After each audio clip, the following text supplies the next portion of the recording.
بسم اللہ الرحمن الرحیم۔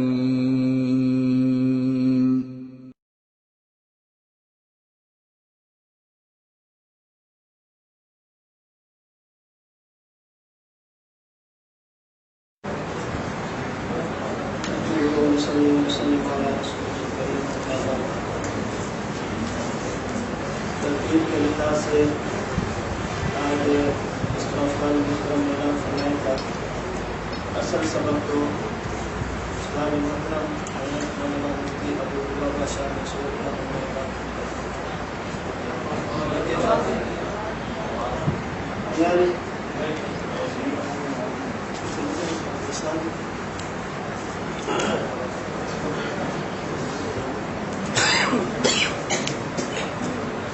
شیڈول کے لحاظ سے آج اصل سبق حضرت استاد محترم مفتی ابو بکر شاہ منصور کا برکاتہ کا تھا، لیکن موسم کی خرابی کی وجہ سے استاد محترم نہیں ہو سکے اور آپس میں بھی کوئی مشورہ اس طرح کا نہ ہو سکا کہ سبق کس کا ہونا ہے۔ ابھی فون کر کے پتہ چلا کہ سبق 1 بجے تک، اسی وجہ سے آدھ گھنٹہ سبق تاخیر سے شروع ہو۔ مسئلہ چل رہا تھا حضرت امام بخاری رحمۃ اللہ علیہ اور غیر مقلدین۔ اس کو ہم نے 3 حصوں میں تقسیم کیا تھا۔ نمبر 1 حضرت امام بخاری رحمۃ اللہ علیہ اور غیر مقلدین۔ نمبر 2 حضرت امام بخاری رحمۃ اللہ علیہ کے وہ ابواب جو انہوں نے صحیح بخاری میں قائم فرمائے، وہ ابواب اور غیر مقلدین۔ اور نمبر 3 حضرت امام بخاری رحمۃ اللہ علیہ کی صحیح بخاری کی روایات اور امام اور غیر مقلدین۔ دوسری شک چل رہی تھی کہ ابواب بخاری اور غیر مقلدین ان کا آپس میں کتنا ربط اور کتنا اختلاف ہے۔ اس کی پہلی مثال تھی کہ حضرت امام بخاری رحمۃ اللہ علیہ نے صحیح بخاری جلد 1 صفحہ 16 پہ عنوان اور باب قائم کیا، باب من یرید اللہ بہ خیرا یفقہہ فی الدین۔ اللہ جس بندے کے ساتھ بھلائی کا ارادہ فرماتے ہیں، اللہ اس کو دین کی سمجھ عطا فرماتے ہیں۔ جس بندے کے ساتھ اللہ بھلائی کا ارادہ کرتے ہیں، اللہ اس کو فقہ کی دولت عطا فرماتے ہیں۔ تو امام بخاری کے نزدیک فقہ اس کو ملتی ہے جس کے ساتھ اللہ بھلائی کا ارادہ فرمائے، اور غیر مقلدین نے شمع محمدی اسی طرح دیگر کتابوں میں لکھا ہے کہ اگر بندہ فقہ حنفی کا مطالعہ کرے تو پتہ چلتا ہے کہ فقہ اور چیز ہے، حدیث اور چیز ہے۔ یعنی امام بخاری فرماتے ہیں فقہ ملتی ہی اس کو ہے جس کے ساتھ اللہ بھلائی کا ارادہ فرمائے، اور غیر مقلدین کہتے ہیں نانا فقہ اور ہے، حدیث اور ہے۔ نمبر 2 مثال حضرت امام بخاری نے صحیح بخاری میں عنوان قائم کیا، باب من شبہ اصلا معلوما باصل مبین۔ اگر ایک چیز واضح ہو، ایک غیر واضح ہو، ایک منصوص ہو، ایک غیر منصوص ہو، تو مجتہد کے لیے اجازت ہے کہ وہ غیر منصوص کو منصوص پر اور غیر واضح کو واضح پر قیاس کر سکتا ہے۔ اس پہ غیر مقلدین نے اشکال کیا تھا کہ اس سے 2 صفحات پہلے غالباً صفحہ 1086 پہ امام بخاری نے عنوان کہہ دیا، باب ما یذکر من ذم الرأی وتکلف القیاس، یعنی قیاس نہیں کرنا چاہیے، رائے سے بچنا چاہیے۔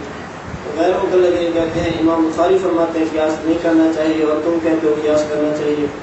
ہم کہتے ہیں جب ابواب 2 ہیں، عنوان 2 ہیں، تو مطلب بھی 2 ہوں گے۔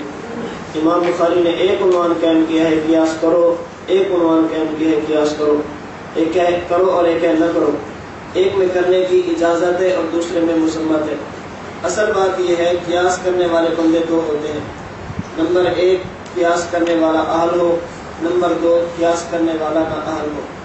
نمبر 1 قیاس کرنے والا مجتہد ہو، نمبر 2 قیاس کرنے والا غیر مجتہد ہو۔ اگر قیاس کرنے والا غیر مجتہد ہو تو امام بخاری فرماتے ہیں باب ما یذکر من ذم الرأی وتکلف القیاس۔ اگر غیر مجتہد ہے تو اس کو قیاس سے بچنا چاہیے، قیاس نہیں کرنا چاہیے۔ اگر اجتہاد اور قیاس کرنے والا مجتہد ہے تو امام بخاری فرماتے ہیں باب من شبہ اصلا معلوما باصل مبین۔ اگر مجتہد ہے تو اس کو اجتہاد کرنا چاہیے۔ نمبر 2 ایک بندہ قیاس کرتا ہے، قیاس 2 طرح کے ہوتے ہیں۔ کبھی بندہ قیاس کرتا ہے نص کے مقابلے میں، اور کبھی بندہ قیاس کرتا ہے نص کی وضاحت میں۔ کبھی ایسا ہوتا ہے کہ مسئلہ نص میں موجود ہوتا ہے بندہ کہتا ہے میں نہیں مانتا، کیوں؟ میری عقل نہیں مانتی، میرا قیاس نہیں مانتا۔ اور کبھی بندہ قیاس کرتا ہے مسئلہ نص میں موجود ہی نہیں ہوتا۔ اگر مسئلہ نص میں موجود ہو اور اس کے مقابلے میں بندہ قیاس کرے، اس کو کہتے ہیں قیاس مذموم۔ جیسے نبی کریم صلی اللہ علیہ وسلم معراج سے واپس تشریف لے آئے تو ابو جہل نے مکہ میں شور مچایا، کہنے لگا دیکھو دنیا کا اصول یہ ہے کہ اگر سفر لمبا ہو تو وقت زیادہ لگتا ہے، جتنا لمبا سفر بڑھتا جائے گا وقت بڑھتا جائے گا، کبھی ایسا نہیں ہوتا کہ سفر زیادہ ہو اور وقت کم لگے۔ نبی کریم صلی اللہ علیہ وسلم فرماتے ہیں کہ معراج کے تھوڑے سے وقت میں، کتنا وقت؟ عشاء بھی مکہ میں اور صبح بھی مکہ میں، عشاء اور صبح کے درمیان میں مکہ سے چلا مدینہ منورہ، وہاں سے چلا بیت المقدس، وہاں سے چلا پہلا آسمان، ساتواں آسمان، اس کے اوپر سدرۃ المنتہا اور عرش تک جا پہنچا۔ پھر میں وہاں سے واپس آیا اور صبح کی نماز میں نے مکہ میں ادا کی۔ بتاؤ قیاس اور عقل اس بات کو مانتی ہے کہ اتنا لمبا سفر ہو اور اتنا تھوڑا وقت ہو؟ ابو جہل نے پورے مکے میں شور مچایا، شور مچاتا مچاتا سیدنا ابو بکر صدیق رضی اللہ تعالیٰ عنہ کی خدمت میں پہنچا۔ کہنے لگا ابو بکر یہ بتاؤ، اگر ایک بندہ کہے کہ معراج کے تھوڑے سے حصے میں مکہ مکرمہ سے چلا اور عرش تک پہنچا، عرش سے چلا مکہ مکرمہ پہنچا، بتاؤ تمہاری عقل اور قیاس اس بات کو مانتا ہے؟ حضرت ابو بکر صدیق نے جو پوچھا اس کو استاد محترم ان الفاظ میں بیان فرماتے ہیں کہ اے ابو جہل یہ نہ پوچھ ایسا ہو سکتا ہے یا نہیں، یہ بتا کہ یہ بات کرنے والا کون ہے، یہ بات کی کس نے ہے، پھر میں بتاؤں گا قیاس اور عقل کے کہتے ہیں۔ ابو جہل نے کہا ابو بکر یہ بات اس نبی نے کی ہے جس کا تو نے کلمہ پڑھا، پہلے مالدار تھا اب ٹاٹ کا لباس ہوتا ہے، پہلے تو تاجر تھا اب کھانے کے لیے کچھ نہیں ہوتا، جس نبی پہ تو نے اپنا سب کچھ قربان کر دیا وہ نبی یہ بات کرتا ہے۔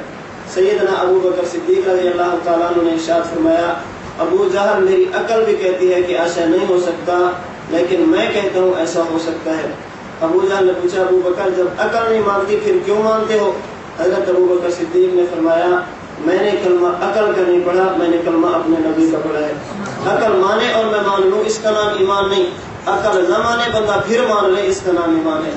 تو یہ ابو جہل نے جو قیاس کیا تھا یہ قیاس مذموم تھا، یعنی نص کے مقابلے میں اپنی عقل کے گھوڑے چلانا۔ اگر نص موجود ہو اس کے مقابلے میں قیاس ہو، امام بخاری فرماتے ہیں باب ما یذکر من ذم الرأی، ایسے بندے کو قیاس کرنے کی اجازت نہیں ہے۔ نص موجود نہ ہو غیر منصوص کو منصوص پہ قیاس کرنا اس کا نام قیاس معمول ہے، جس کے بارے میں امام بخاری فرماتے ہیں من شبہ اصلا معلوما باصل مبین، جب باتیں دو تھی قیاس کرنے والے دو تھے، قیاس کی قسمیں دو تھی، تو امام بخاری رحمۃ اللہ علیہ نے باب بھی، اور اس پہ میں نے آپ کو دو مثالیں دی تھی کہ ہم قیاس کے مقابلے میں حدیث کے مقابلے میں قیاس کو نہیں لیتے، جب حدیث اور قیاس کا ٹکراؤ آ جائے تو احناف قیاس کو چھوڑ دیتے ہیں، نبی کریم صلی اللہ علیہ وسلم کی حدیث کو لیتے ہیں۔ اس پہ ایک اور مثال نماز کا ایک مسئلہ ہے، اگر کوئی بندہ نماز کی حالت میں قہقہ لگائے، قہقہ کا معنی اتنی زور سے ہنسے کہ خود بھی سن لے اور ساتھ والا بھی سن لے، تو شریعت کا مسئلہ یہ ہے اس بندے کی نماز بھی ٹوٹ جائے گی اور وضو بھی ٹوٹ جائے گا، دوبارہ وضو کرے دوبارہ نماز پڑھے۔ اب ایک طرف عقل ہے ایک طرف قیاس ہے اور دوسری طرف حدیث ہے۔ عقل کیا کہتی ہے کہ نماز میں قہقہ لگانے سے وضو نہیں ٹوٹنا چاہیے، کیوں؟ انسان کے جسم سے کوئی گندگی تو نہیں نکلی، انسان کے جسم سے کوئی نجاست تو نہیں نکلی، جب نجاست نہیں نکلی تو وضو نہیں ٹوٹنا چاہیے۔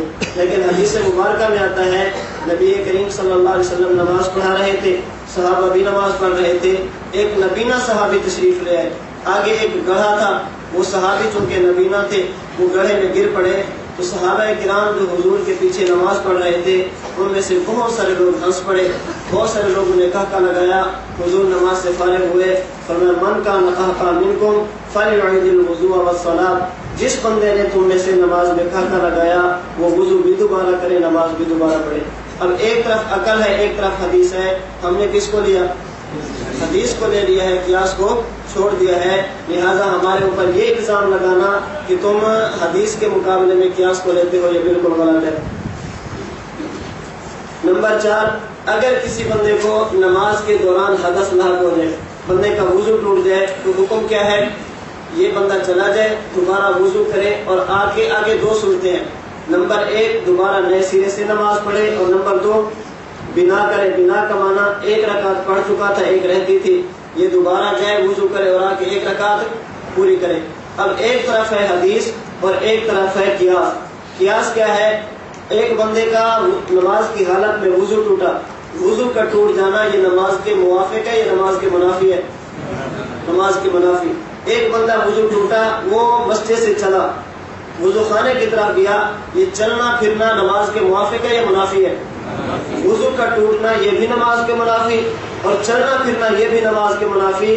عقل اور قیاس کہتی ہے کہ یہ بندہ نئے سرے سے نماز پڑھے، اس کے لیے بنا جائز نہ ہو، دوبارہ نماز کو لوٹائے، جتنی پڑھ چکا تھا وہ نماز شمار نہ ہو۔ لیکن ہم کہتے ہیں کہ نہیں، اس کے لیے بنا بھی جائز ہے۔ کیوں؟ حدیث مبارکہ سنن ابن ماجہ جلد 1 صفحہ 81 صفحہ 85، حضرت امی عائشہ صدیقہ فرماتی ہیں رسول اللہ صلی اللہ علیہ وسلم نے فرمایا من اصابہ قیع او رعاف او قلس او مذی فلینصرف فلیتوضا ثم لیبنی علی صلاتہ وہو فی ذلک لا یتکلم۔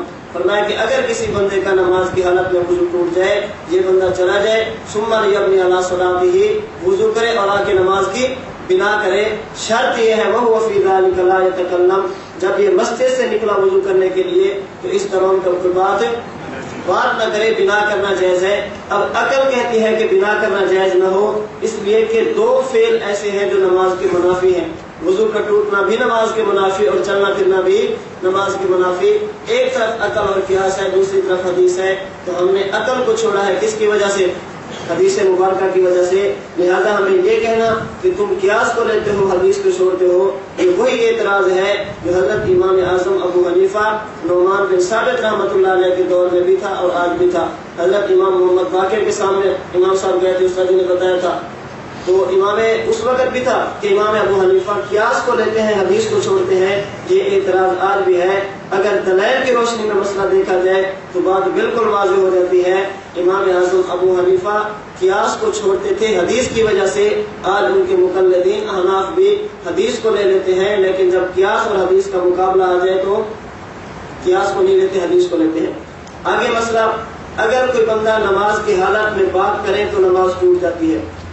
بات کرے بھول کر، بات کرے جان بوجھ کر، بات تھوڑی کرے، بات زیادہ کرے، بات نماز کی اصلاح کے لیے ہو، جو صورت بھی ہو، جو بندہ بھی نماز کی حالت میں گفتگو کرے تو نماز۔ ایک بندہ روزے کی حالت میں بھول کر کھا لے تو روزہ نہیں ٹوٹتا۔ اب قیاس کا تقاضا یہ ہے جس طرح بندہ بھول کر کھا لے تو روزہ، بلکہ نماز کی حالت میں اگر گفتگو بھول کر کرے تو نماز ٹوٹ جاتی ہے، اگر بھول کر کھا لے تو روزہ نہیں ٹوٹتا۔ قیاس کا تقاضا یہ ہے کہ جس طرح نماز ٹوٹ جاتی ہے اس طرح روزہ بھی، جس طرح دونوں فرض ہے، جس طرح نماز ٹوٹ جاتی ہے اس طرح روزہ بھی ٹوٹ جانا چاہیے۔ جس طرح بھول کر گفتگو کرے نماز ختم ہو جاتی ہے، بھول کر کھا لے تو روزہ بھی ختم ہو جاتا ہے، یہ ہے قیاس۔ لیکن ہم کہتے ہیں کہ نہیں، صحیح بخاری جلد 1 صفحہ 259 باب الصائم اذا اکل او شرب ناسیا، یعنی بندہ روزے کی حالت میں بھول کر کھا لے تو روزہ ٹوٹے گا یا نہیں ٹوٹے گا؟ اس کے تحت حضرت ابو ہریرہ کی حدیث موجود ہے، رسول اللہ نے فرمایا اذا ناسیا فاکل او شرب فلیتم صومہ، اگر کوئی بندہ روزے کی حالت میں بھول کر کھا لے، روزے کی حالت میں بھول کر پی لے تو اس کو چاہیے کہ روزے کو مکمل کرے۔ کیوں؟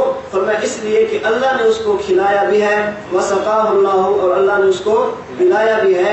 یہ کھا لینا، بھول کر پی لینا، یہ اللہ کی طرف سے نعمت ہے، اس کا روزہ نہیں ٹوٹے گا۔ اب دیکھو، ایک طرف ہے عقل، ایک طرف ہے قیاس، کہ جس طرح بھول کر نماز میں گفتگو کرے تو نماز ختم ہوتی ہے۔ قیاس کا تقاضا یہ ہے کہ بھول کر کھا لے تو روزہ بھی ختم ہو جانا چاہیے، لیکن ہم نے کس کو لیا؟ حدیث کو لیا، ہم نے قیاس کو نہیں لیا۔ اس کی کئی مثالیں موجود ہیں، آپ ہدایہ اٹھا کے دیکھیں، ہدایہ کے اندر حضرت امام صاحب فرماتے ہیں کہ ایک طرف ہے قیاس، لیکن ہم قیاس کو نہیں لیتے، ہم حدیث کو لیتے ہیں۔ آپ وہ قیاس ایک طرف رکھیں، حدیث ایک طرف رکھیں، آپ کو کئی مثالیں مل جائیں گی کہ امام اعظم ابو حنیفہ حضرت نعمان بن ثابت رحمۃ اللہ علیہ حدیث کو لیتے ہیں، قیاس کو نہیں لیتے۔ لیکن اس وقت جب نص موجود ہو، اگر نص موجود نہ ہو پھر امام ابو حنیفہ رحمۃ اللہ علیہ کیا کرتے ہیں؟ قیاس کرتے ہیں تو قیاس کی کتنی قسمیں ہیں؟ 2۔ نمبر 1 قیاس کرنے والا اہل ہو، نمبر 2 قیاس کرنے والا نااہل ہو۔ نمبر 1 قیاس وہ ہو جو نص کی وضاحت میں ہو، اور نمبر 2 قیاس کرنے والا وہ ہو قیاس ایسا ہو جو نص کی مخالفت میں ہو۔ قیاس کرنے والا نااہل ہو، غیر مقلد ہو، یہ بھی ناجائز ہے، اور قیاس اگر نص کے مقابلے میں ہو یہ بھی ناجائز ہے۔ قیاس کرنے والا اہل ہو یا قیاس نص کی وضاحت میں ہو، قیاس کرنے والا مجتہد ہو، غیر منصوص کو منصوص پہ قیاس کرے، تو حضرت امام بخاری رحمۃ اللہ علیہ نے اس پہ کیا کیا ہے؟ مستقل باب باندھا ہے۔ من شبہ اصلا معلوما باصل مبین، ایک چیز واضح ہو ایک غیر واضح ہو تو غیر واضح کو واضح پہ قیاس کر سکتا ہے۔ جی اگلا عنوان امام بخاری رحمۃ اللہ علیہ کا صحیح بخاری جلد 1 صفحہ 83۔ امام بخاری رحمۃ اللہ علیہ نے عنوان اور باب باندھا ہے باب من صلی الناس جماعتا بعد ذهاب الوقت۔ کیا مطلب؟ اگر کسی بندے کی نماز رہ جائے اور وقت ختم ہو جائے تو اس کو وقت کے ختم ہونے کے بعد بھی نماز کا اعادہ کرنا چاہیے۔ نماز رہ جائے اور وقت ختم ہو جائے تو نماز کو پڑھنا چاہیے۔ نماز کسی صورت میں بھی معاف، نماز بھول کر چھوڑی تب بھی معاف نہیں ہے، نماز جان بوجھ کر چھوڑی تب بھی معاف، کسی صورت میں نماز معاف نہیں ہے۔ اب ایک طرف امام بخاری رحمۃ اللہ علیہ کا باب ہے، ایک طرف امام بخاری رحمۃ اللہ علیہ کا عنوان ہے، دوسری طرف غیر مقلدین ہے۔ میں نے آپ کو کتاب دکھائی تھی دستور المتقین، مولوی یونس کی، اس کتاب کے صفحہ 122 پہ یہ کہتا ہے اگر کوئی بندہ جان بوجھ کر نماز چھوڑ دے تو اس کی قضا کی ضرورت نہیں، صرف توبہ اور استغفار کافی ہے۔ جان بوجھ کر نماز چھوڑ دی تو صرف توبہ اور استغفار کافی ہے، کسی قسم کے لوٹانے کی ضرورت۔ وجہ کہتے اس لیے کہ حدیث مبارکہ میں یہ نہیں ہے کہ اگر جان بوجھ کر چھوڑ دو تو اس کو لوٹانا ہے۔ یہ چونکہ ان کے ذہن پہ قرآن و حدیث سے سوال ہوتا ہے نا، بس ظاہری الفاظ کو دیکھنا ہے، اس قرآن اور حدیث کا مطلب کیا ہے۔ غیر مقلد کبھی اس کو نہیں سمجھتا، دیکھے گا نہیں کہ حضور کا منشا کیا ہے۔ اور مجتہد کی خصوصیت یہ ہے مجتہد حضور کے الفاظ بھی سمجھتا ہے اور مجتہد حضور کا منشا بھی سمجھتا ہے۔ حضور کا منشا کیا ہے مجتہد اس کو سمجھتا ہے۔ حضور علیہ الصلوۃ والسلام نے حضرت علی المرتضیٰ کو فرمایا اے علی فلاں شخص کے بارے میں مجھے بتایا گیا کہ اس نے کسی عورت سے بدکاری کی ہے، کسی عورت سے زنا کیا ہے، جاؤ اور اس کو قتل کر دو۔ حضرت علی المرتضیٰ رضی اللہ عنہ چلے، اب دیکھو فقتلوہ، کتنا واضح حکم ہے، اس میں کسی قسم کا شبہ نہیں ہے۔ حضرت علی المرتضیٰ چلے، آگے وہ بندہ کنویں میں بیٹھا تھا، حضرت علی المرتضیٰ نے اس کو کھینچا تو وہ ایسا بندہ تھا جو جماع کرنے پہ قادر ہی نہیں تھا۔ اب ایک طرف نبی کا حکم ہے کیا؟ فقتلوہ، اس کو کیا کر دو؟ قتل کر دو۔ حضرت علی المرتضیٰ واپس آ گئے، حضور نے پوچھا قتل کر دیا؟ یا رسول اللہ وہ تو جماع کرنے پہ قادر ہی نہیں ہے۔ حضور علیہ الصلوۃ والسلام نے فرمایا اے علی تو نے اس کو قتل نہ کر کے بہت اچھا کام کیا۔ اب بظاہر حضور کی حدیث کی مخالفت ہے، لیکن حضرت علی المرتضیٰ چونکہ مجتہد تھے، حضرت علی المرتضیٰ فقیہ تھے، یہ حضور کے منشا کو سمجھتے تھے کہ حضور نے جو حدیث ارشاد فرمائی ہے اس کا مطلب کیا ہے۔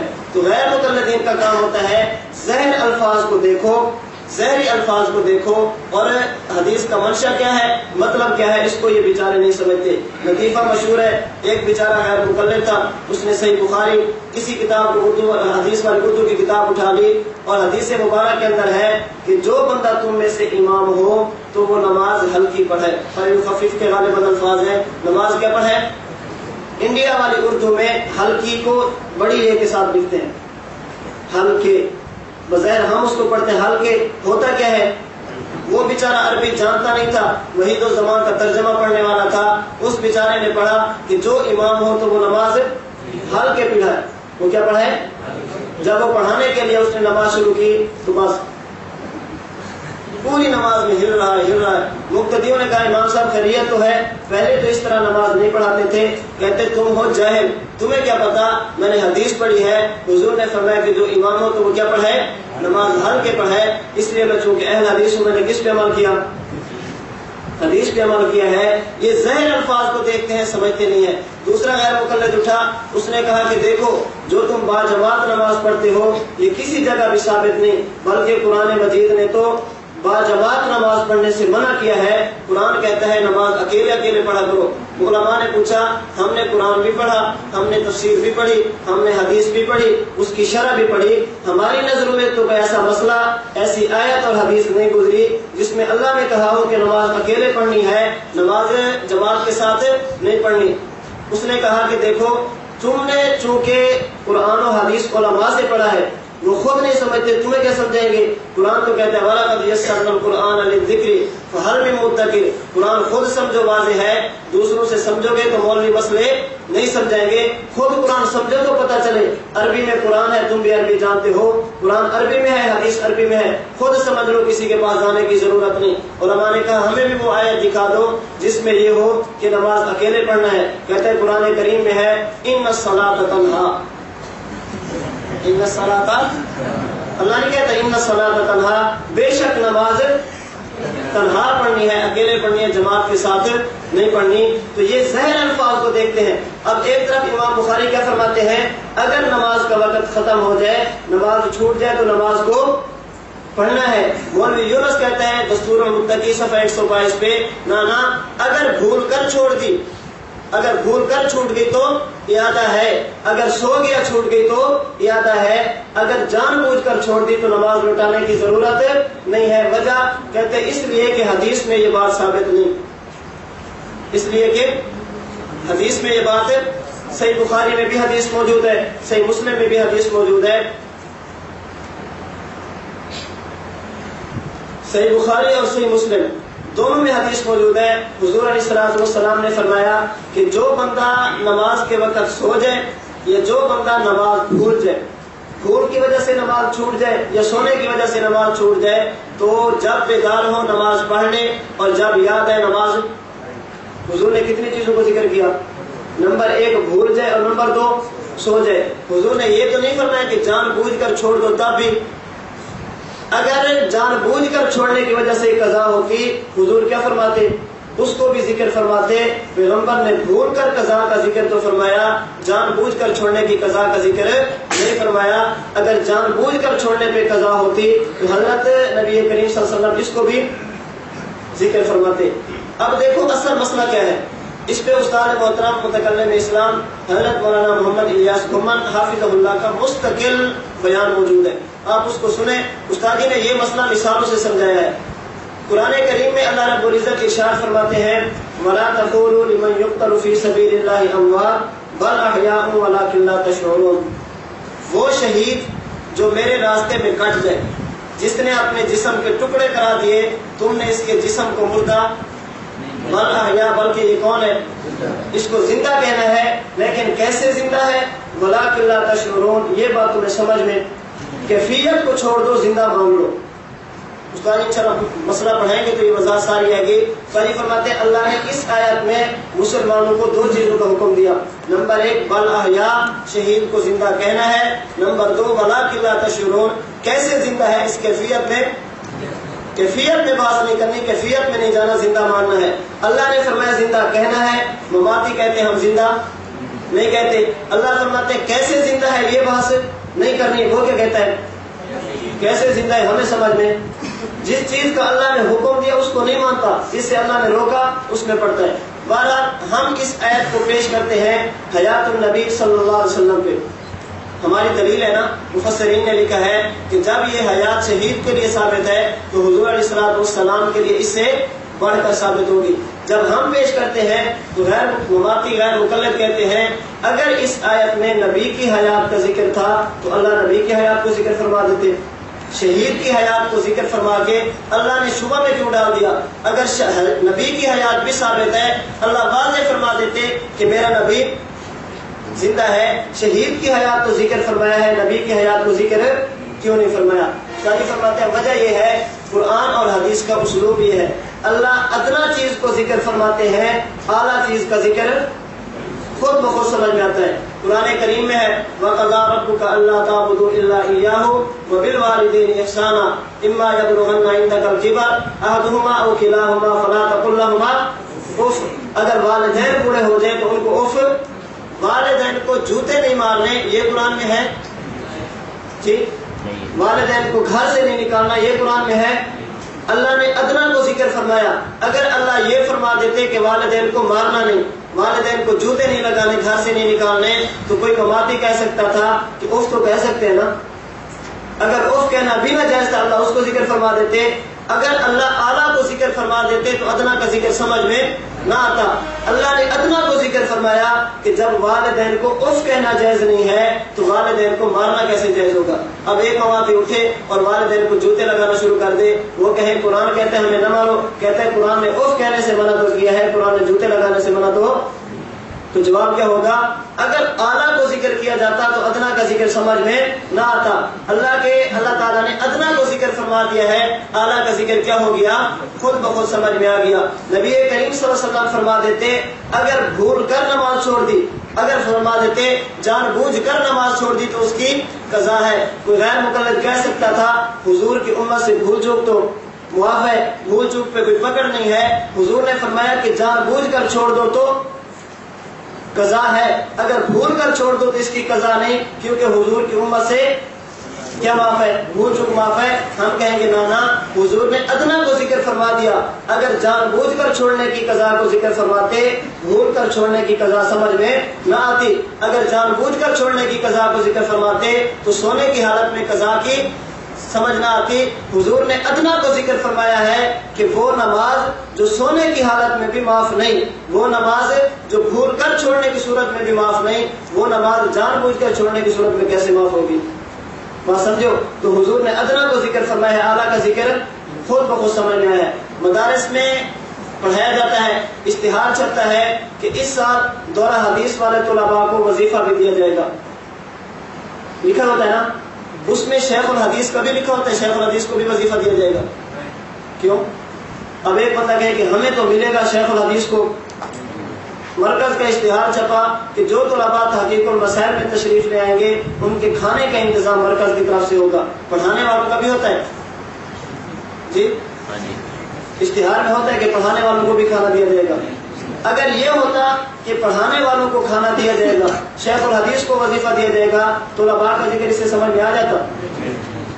اسلوب یہ ہے، قرآن دیکھیں، حدیث دیکھیں، اپنا عرف دیکھیں، یہ تینوں چیزیں بتاتی ہیں کہ ہمیشہ ادنا کو ذکر کیا جاتا ہے اور اعلیٰ کا ذکر سمجھ میں آ جاتا ہے. جب یہ کہہ دیا کہ طلباء کو وظیفہ دیا جائے گا، طلباء کو کھانا دیا جائے گا، تو اساتذہ اور شیخ الحدیث کے وظیفے اور کھانے کے لکھنے کی ضرورت نہیں ہے. قرآن، حدیث اور شریعت اور عرف عام، یہ تینوں اسلوب یہ ہیں، ادنا کو ذکر کر دو، اعلیٰ خود بخود سمجھ میں آ جاتا ہے.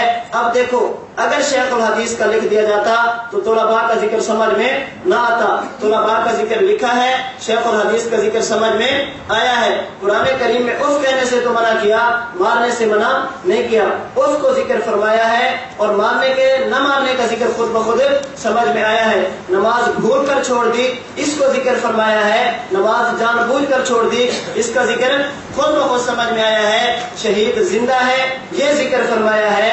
نبی زندہ ہے، یہ خود بخود سمجھ میں آیا ہے.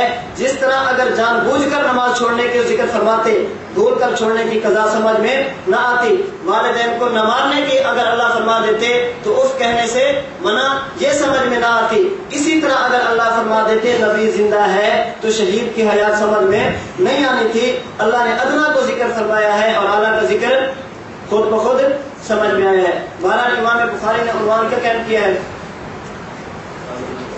اگر وقت چلا جائے تو نماز کی پھر بھی، اور مولوی صاحب کیا فرماتے ہیں؟ جان بوجھ کر چھوڑ دی تو قضا کی ضرورت ہی نہیں ہے. جی آگے چلو. صحیح بخاری جلد 1 صفحہ 178.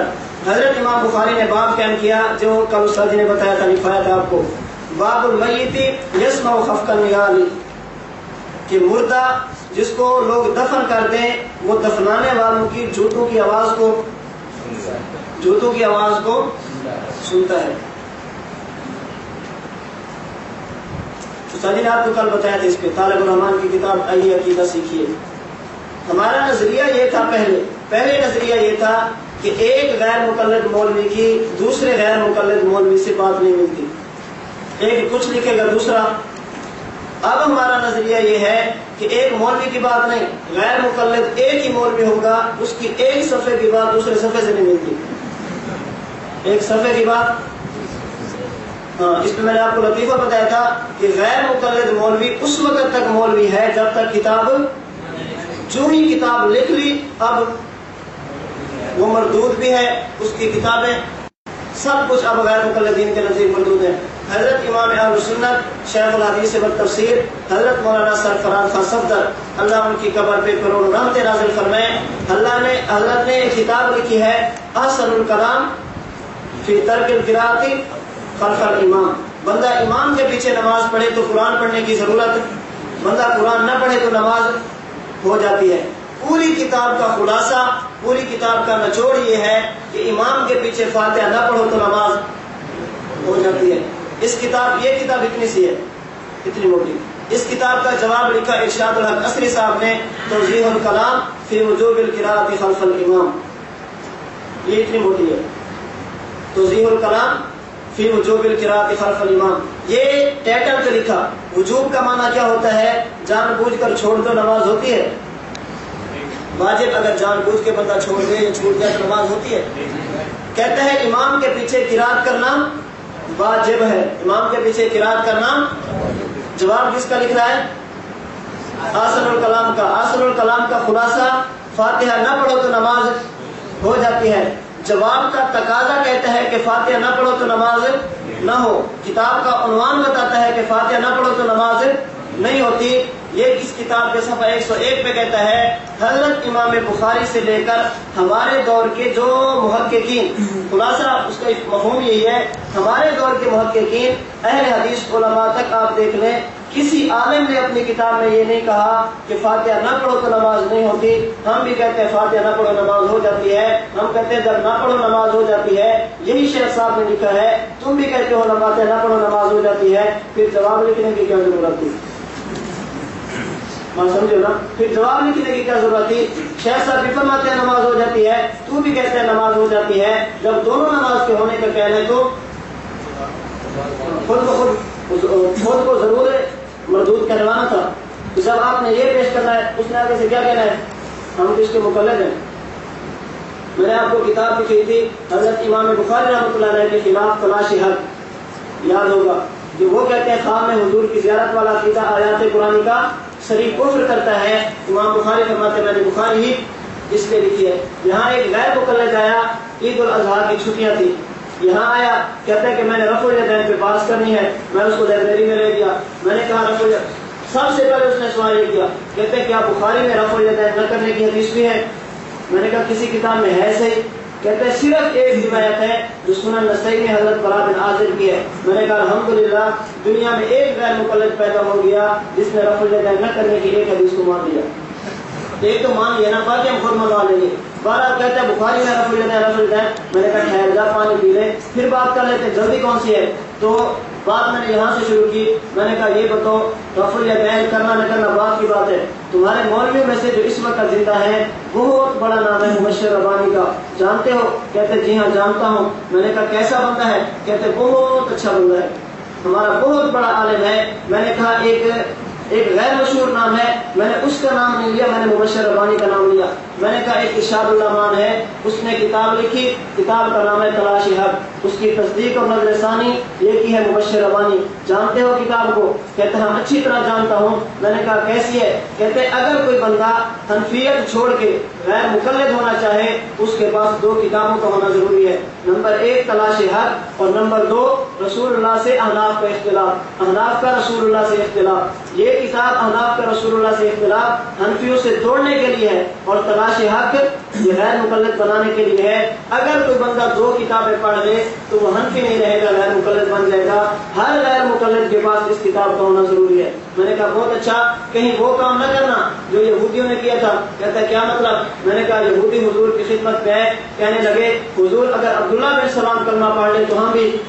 حضور نے پوچھا عبداللہ بن سلام کیسا ہے؟ کہتا ہے ہمارا سردار ہے، سردار کا بیٹا ہے، اس کا باپ بھی سب سے بڑا عالم تھا، یہ خود بھی سب سے بڑا عالم ہے۔ حضرت عبداللہ بن سلام نکلے، اشہد ان لا الہ الا اللہ و اشہد ان محمدا عبدہ و رسولہ، حضور میں کلمہ پڑھتا ہوں۔ فوراً یہودیوں نے کہا اس کا باپ بھی کمینہ تھا، یہ بھی کمینہ ہے، اس کا باپ بھی جاہل تھا اور یہ خود بھی 1 منٹ کی بات ہے. کہتا مجھے سمجھ نہیں ہے. میں نے کہا ابھی سمجھ آ جائے گی. میں نے تلاش حق اٹھائی, تفسیر الباری اٹھائی, کیونکہ عربی نہیں سمجھتا تھا. تفسیر الباری اٹھائی, تلاش حق اٹھائی. میں نے کہا تلاش حق والا کہتا ہے خواب میں حضور کی زیارت والا عقیدہ آیات قرآنی کا سری کفر کرتا ہے. تفسیر الباری میں نواب وحید الزمان نے مستقل امام بخاری رحمۃ اللہ علیہ کے بخاری لکھنے کی وجوہات کو ذکر کیا. ان میں سے ایک وجہ امام بخاری فرماتے ہیں کہ میں نے بخاری اس لیے لکھی, مجھے خواب میں حضور علیہ السلام کی زیارت ہوئی. ایسے اس نے تلاش کو پھینکا. کہتا میں مبشر ربانی پہ لعنت کرتا ہوں. میں نے کہا الحمدللہ, پہلے ہم اکیلے کہتے تھے, آج تو بھی ہمارے. تو یہ ملعون کیوں ہوا؟ اگر کتاب نہ لکھتا تو بہت بڑا تھا. جب کتاب لکھ دیا تو کون ہو گیا؟ ملعون ہو گیا. 12 طالب الرحمان نے کتاب لکھی, آئیے عقیدہ سیکھیے. امام بخاری فرماتے ہیں کہ مردہ سنتا ہے, مردہ جوتوں کی آہٹ کو. استاد نے ساری بات کل بتائی ہے. اس سے سوال ہوا کیا مردے سنتے ہیں؟ تو جواب میں کیا کہا؟ وہ مردہ ہی کیا جو سن لے. سوال ہوا کیا کچھ نہیں سنتے؟ تو کیا کہا؟ جوتوں کی آواز. مردہ بولتا ہے, وہ مردہ ہی کیا جو بولے, کچھ نہیں بولتا. کہتا ہے نہیں, جب فرشتے نہ تریتا ولا تلیتا کہہ کے گرز مارتے ہیں تو پھر چیختا ہے. پھر کیا کرتا ہے؟ سنتا نہیں ہے, لیکن جوتوں کی آہٹ. دوسرے لفظوں میں سلام نہیں سنتا, جوتے سنتا ہے. اسی طرح سلام کا جواب دے یہ تو بول نہیں سکتا, لیکن جب گرز پڑتے ہیں تو چیخنے کی ہمت ہو جاتی ہے. استاد محترم نے فرمایا بندے کی اپنی اپنی قسمت. ہمیں اللہ سلام سنا دیتے ہیں, ہم سلام سنتے ہیں, ہمیں سلام ملنا ہوتا ہے. تمہیں چونکہ قبر میں جوتے پڑنے ہوتے ہیں, لہذا سنتے بھی کیا ہو؟ جوتے. ہمیں اللہ نے بخشنا ہے, اللہ نے جنت دینی ہے, قبر کو جنت کا باغ بنانا ہے, اس لیے ہمیں گرز نہیں لگتے. جب گرز نہیں لگتے تو ہمیں چیخنے کی ضرورت بھی نہیں ہوتی. تمہیں گرز لگنے ہوتے ہیں, لہذا گرز کھانے کی وجہ سے تم چیخنے کو بھی مانتے ہو. ہم سلام بھی مانتے ہیں, سلام کا جواب بھی مانتے ہیں, تم جوتے بھی مانتے ہو اور چیخنا بھی مانتے ہو. جو بندے کو جو چیز ملنی ہوتا ہے ہر بندہ کیا کرتا ہے؟ اسی کو مانتا ہے. بہرحال حضرت امام بخاری رحمۃ اللہ علیہ نے عنوان کیا قائم کیا کہ مردہ جوتوں کی آہٹ کو سنتا ہے, مردہ سنتا ہے. اور یہ کیا کہتا ہے؟ وہ مردہ ہی کیا جو سن لے. جی آگے دیکھیں. حضرت امام بخاری رحمۃ اللہ علیہ نے باب قائم کیا ہے, صحیح بخاری جلد 1 جلد 2 صفحہ 791. باب من اجاز الطلاق الثلاث. اگر ایک بندہ اپنی بیوی کو 3 طلاقیں دے دے تو کتنی شمار ہوگی؟ 3 شمار ہوگی. غیر مقلد کہتے ہیں نہیں, کتنی ہوگی؟ 1 کی شمار ہوگی. سر اس مسئلے پہ پڑھائیں گے جس طرح سر نے آپ کو فرمایا تھا کہ ایک ہوتا ہے نیم غیر مقلد, ایک ہوتا ہے کامل غیر مقلد, اور ایک ہوتا ہے اکمل غیر مقلد. اس مسئلے میں نیم تو نہیں ہے, نیم علیحدہ ہے, لیکن غیر مقلد, کامل, اکمل اور اس سے بھی بڑا جو اکمل سے بھی آگا ہے, اس مسئلہ میں سارے ساتھ ہیں. کیا مطلب؟ کتاب کا نام ہے جامع المدارک روافظ کی. اس کتاب میں ہے کہ ایک بندہ ایک مجلس میں 3 طلاقیں دے تو. کتاب کا نام ہے اوانی اللہ روافظ کی. اس کتاب کے اندر ہے بندہ 3 طلاقیں دے تو 1 شمار ہوگی. کئی کتابوں کے اندر موجود ہے 3 طلاقیں دو تو 1 شمار ہوگی. مرزائیوں کی کتاب ہے بیان القرآن, محمد علی مرزائی. اس نے لکھا کہ ایک مجلس کی 3 طلاقیں. ایک کتاب کا نام ہے فقہ احمدیہ مرزائیوں کی. اس کتاب میں موجود ہے کہ ایک مجلس کی 3 طلاقیں. 2 روافظ کی, 2 غیر مقلدین کی. آپ کتابیں اٹھا کے دیکھیں, نواب صدیق حسن خان کی التاج المقلل ہے غالباً, اسی طرح فتاوی نظیریہ, اس میں بھی موجود ہے کہ 3 طلاقیں. روافظ سے لے کر غیر مقلدین تک سب کا نظریہ کیا ہے؟ 3 طلاقیں. امام بخاری کیا فرماتے ہیں؟ 3 دو تو 3 شمار ہوتی ہیں. نمبر آگے باب دیکھیں, جلد 2 صفحہ 926. امام بخاری رحمۃ اللہ علیہ نے عنوان قائم کیا ہے باب الاخذ بالیدین. کیا عنوان قائم کیا؟ مسافہ کتنے ہاتھوں سے؟ اور یہ کیا کرتے ہیں؟ ایک ہاتھ سے مسافہ. امام بخاری رحمۃ اللہ علیہ فرماتے ہیں مسافہ 2 ہاتھ سے. غیر مقلد کا ٹنانا مسافہ کتنے ہاتھوں سے کرنا ہے؟ 1 ہاتھ سے. جب آپ نے اس طرح کے عنوان کے پیش کرنے ہیں نا, کہ امام بخاری فرماتے ہیں 3 طرح کے 3 ہیں, امام بخاری فرماتے ہیں مسافہ 2 ہاتھ سے ہے, امام بخاری فرماتے ہیں وقت چلا جائے تو نماز کا اعادہ ہے, امام بخاری فرماتے ہیں مردے سنتے ہیں, امام بخاری فرماتے ہیں دین اس سے ملتا ہے جس کو اللہ بھلائی کا ارادہ کرے, امام بخاری فرماتے ہیں کہ اگر غیر محسوس مسئلہ ہو تو اس کو نسب قیاس کر سکتا ہے. تو اس نے آگے سے جواب دینا ہے مولوی صاحب ہمارا نام کیا ہے؟ ہم کہیں گے ہمیں تو نہیں پتا, ہم تو آپ کو دوسرا نام دیتے ہیں, آپ اپنا نام بتا دو. کہتے ہیں آپ کو نہیں پتا, ہمارا نام ہے اہل الحدیث, ہمارا نام اہل باب نہیں, ہمیں حدیث دکھاؤ. حدیث امام بخاری کا باب, ہم اہل حدیث ہیں, ہم اہل باب نہیں ہیں, ہم حدیث والے ہیں, ہم باب والے نہیں ہیں. استاد محترم ان سے کئی جگہ پہ مطالبہ کرتے ہیں ہمارا نام ہے اہل سنت والجماعت, ہم اپنا نام حضور سے دکھاتے ہیں, تم اپنا نام اہل حدیث سے دکھاؤ. جب نہیں دکھا سکتے, استاد کا بیان ہے شیطان اور خناس, مستقل بیان ہے. قرآن کریم میں ہے من شر الوسواس الذی یوسوس فی صدور الناس. سر فرماتے ہیں کہ تم میرا شکریہ ادا کرو, میں تمہیں کہتا تھا کہ حدیث سے اپنا نام دکھاؤ, میں نے تمہارا نام قرآن سے تلاش کر لیا. شکریہ ادا کرو, اس پہ فخر کرو کہ ہمارا نام قرآن کریم میں موجود ہے. تو انہوں نے آگے سے کیا کہنا ہے, ہم اہل حدیث ہیں, اہل باب, ہمیں حدیث دکھاؤ, ہمیں امام بخاری کا باب اور عنوان. ہم کہتے ہیں بہت اچھا, یہ بتاؤ نماز میں فاتحہ پڑھتے ہو؟ کہتے ہیں پڑھتے ہیں. ہم کہتے ہیں کہ اگر کوئی نہ پڑھے, کہتے ہیں نماز نہیں ہوتی. دلیل صحیح بخاری میں موجود ہے, اللہ کے نبی نے فرمایا لا صلاۃ لمن لم یقرأ بفاتحۃ الکتاب, جو بندہ فاتحہ نہ پڑھے تو نماز, اس میں مقتدی کا لفظ ہے, فاتحہ نہ پڑھو نماز نہیں ہے, تو مقتدی کا لفظ ہے. جب مقتدی کا لفظ نہیں ہے, ہم کہتے ہیں یہ تو دلیل کام نہیں ہے. ہم پوچھتے ہیں امام فاتحہ ختم کرتا ہے, آمین اونچی کہتے ہو یا آہستہ؟ کہتے ہیں اونچی. دلیل صحیح بخاری میں موجود ہے, اللہ کے نبی نے فرمایا اذا قال الامام غیر المغضوب علیہم ولا الضالین فقولوا آمین, جب امام فاتحہ ختم کرے تو تم قولوا آمین جہرا سرا. فرمایا حضور نے قولوا آمین, تم آمین کہو آہستہ یا اونچی. حضور نے یہ, ہم کہتے ہیں فاتحہ پڑھنی چاہیے, حدیث میں یہ تو نہیں کہ مقتدی بھی پڑھے, آمین اونچی کہنی ہے, حدیث میں یہ تو نہیں کہ اونچی کہنی ہے. کہتے ہیں ٹھیک ہے حدیث میں نہیں ہے, امام بخاری نے باب تو باندھا ہے نا, کیا کیا ہے؟ جب ہم نے کہا مسافہ دو ہاتھ سے تو کیا کہا؟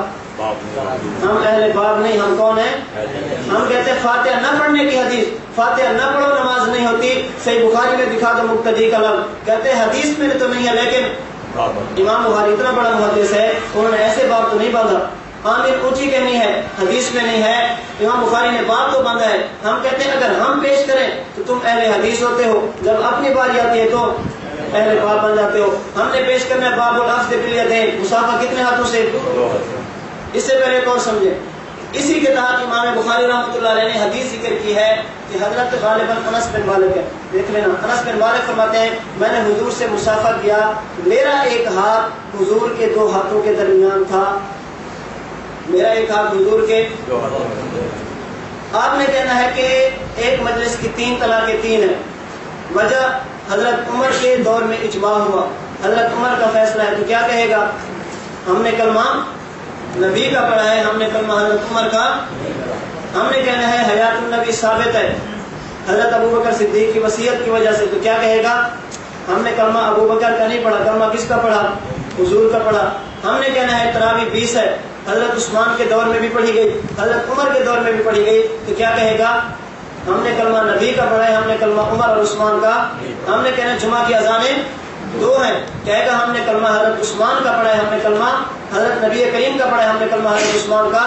ہمیں نبی کا عمل پیش کرو, ہمیں صحابی کا عمل پیش نہ کرو, کیونکہ ہمارا اصول ہے ہمارے نزدیک صحابی کا قول اور فعل حجت لا یصلح للحجت, صحابی کا قول ہو صحابی کا فعل ہو ہمارے نزدیک وہ حجت بننے کی صلاحیت بالکل نہیں رکھتا. جب آپ نے یہ مسائل پیش کرنے ہیں, طلاق کا مسئلہ ہو, تراویح کا مسئلہ ہو, جمعہ کی اذان کا مسئلہ ہو, حیات النبی کا مسئلہ ہو, تو جواب میں کیا کہیں گے؟ ہم نے کلمہ مولوی صاحب نبی کا پڑھا ہے, ہم نے کلمہ عمر عثمان علی ابو بکر صدیق کا نہیں پڑھا. ہم کہتے ہیں بہت اچھی بات, نبی کا قول ہی لینا ہے, پھر مسافہ 2 ہاتھ سے کر لو. حضرت انس بن مالک فرماتے ہیں میں نے حضور سے مسافہ کیا, میرا ایک ہاتھ حضور کے 2 ہاتھوں کے درمیان تھا. کہتا ہے مولوی صاحب پوری حدیث مانو نا, کیا کہتا ہے؟ حضور کے 2 ہاتھ تھے, حضرت انس کا تو ایک تھا نا. حضور کے 2 تھے, حضرت انس کا تو. اب یہاں کلمہ حضرت انس کا شروع ہو گیا, سمجھو. حضور کے 2 تھے, حضرت انس کا تو اگر مسافر دو ہاتھ سے تھا حضرت انس دو ہاتھ سے کرتے نا، حضرت انس کا ایک ہاتھ سے مسافر کرنا اس بات کی دلیل ہے کہ مسافر ایک ہاتھ سے ہے۔ ہم کہتے ہیں کہ دیکھو اگر تراویح کی بات ہو کلمہ نبی کا ہوتا ہے، اگر طلاق کی بات ہو کلمہ نبی کا ہوتا ہے، جمعہ کی اذان کی بات ہو کلمہ نبی کا ہوتا ہے، جہاں مسافر کی بات آتی ہے پھر کلمہ حضرت انس کو شروع ہو جاتا ہے۔ اگر اپنی بات ہو صحابی کا قول بھی حجت ہے، صحابی کا فعل بھی حجت ہے، جب ہماری بات ہے تو خلیفہ راشد کی سنت بھی حجت نہیں ہوتی۔ فرق سمجھو، اپنی بات ہو صحابی کا قول اور فعل بھی حجت ہوتا ہے، اور جب ہماری بات آ جائے خلیفہ راشد کی سنت بھی حجت نہیں ہوتی۔ ہم کہتے ہیں اصل بات یہ ہے، دنیا کا اصول یہ ہے، اگر کوئی بندہ کسی بڑے سے مسافہ کرے، کسی بڑے سے ملے، ہمیشہ بندہ اس چیز کا ذکر کرتا ہے جس کی نسبت اس بندے کے ساتھ ہو جائے۔ حضرت انس بن مالک نے حضور سے مسافہ تو دو ہاتھ سے کیا، لیکن ہاتھ اس کا ذکر کیا جو حضور کے دو ہاتھوں کے درمیان تھا۔ فرمایا مجھے یہ سعادت حاصل ہے، میں نے پیغمبر سے مسافہ کیا اور میرا ہاتھ حضور کے دو ہاتھوں کے، یہ حضور سے قرب بتانے کے لیے ہے کہ مجھے کتنا قرب ہے کہ میرا ہاتھ حضور کے دو ہاتھوں کے درمیان تھا۔ حضرت انس بن مالک نے فضیلت کے طور پہ اندر والے ہاتھ کا ذکر فرمایا ہے، باہر والے کو ذکر نہیں فرمایا، وگرنہ کیسے ہو سکتا ہے؟ حضرت انس بن مالک تھے، غیر مقلدین کی طرح بے ادب تو نہیں تھے، وہ تو پیغمبر کے خادم تھے، پیغمبر کا جوتا، پیغمبر کا تکیہ، پیغمبر کا مسواک اٹھانے والے تھے، 10 سال تک پیغمبر کی خدمت کی۔ کیسے ہو سکتا ہے اللہ کے نبی دو ہاتھ سے مسافہ کریں اور حضرت انس بن مالک ایک ہاتھ سے کریں؟ یہ تو بندہ سوچ بھی نہیں سکتا۔ وہ تو پیغمبر کے صحابہ تھے، ان سے ایسا کام حضور کے دو ہاتھوں، حضرت انس کے ایک ہاتھوں، بندہ اس کو برداشت نہیں کرتا۔ یہ تو انسان کے عقل میں آنے والی بات نہیں ہے۔ حضرت انس بن مالک نے اس ہاتھ کو ذکر فرمایا ہے جو کہاں تھا؟ حضور کے دو ہاتھوں کے درمیان۔ بارہ جب آپ نے پیش کرنا ہے تو کیا کہے گا حضرت انس کا؟ اب یہاں کلمہ کس کا شروع ہو گیا؟ بارہ امام بخاری کا باب ہو، جو عنوان قائم کیا وہ ہو، وہ بھی کہتے ہیں مسافہ دو ہاتھ سے، جو اس کے اوپر اثر ذکر کیا ہے۔ صافہ حماد بن زید ابن المبارک بیدیہ، حضرت حماد بن زید نے عبداللہ بن مبارک سے مسافہ کتنے ہاتھوں سے کیا؟ دو ہاتھوں سے کیا ہے۔ اس پہ اثر بھی ذکر کیا، اپنا عنوان بھی قائم کیا اور حضور کی حدیث بھی ذکر کی ہے۔ غیر مقلد ایسے بدبخت ہیں، عنوان بھی نہیں مانتے، جو امام بخاری نے اثر ذکر کیا اس کو بھی نہیں مانتے، اور جو حدیث ذکر کیا اس کو بھی نہیں مانتے۔ تو اتنے عنوان ایسے ہیں، اس کے بعد آپ حضرات تلاش کرتے رہیں، کئی عنوان آپ کو مل جائیں گے۔ حضرت امام بخاری کچھ کہتے ہیں اور غیر مقلدین کچھ کہتے ہیں۔ انشاءاللہ اس کے بعد ایک اور باقی ہے، احادیث بخاری شریف اور غیر مقلدین۔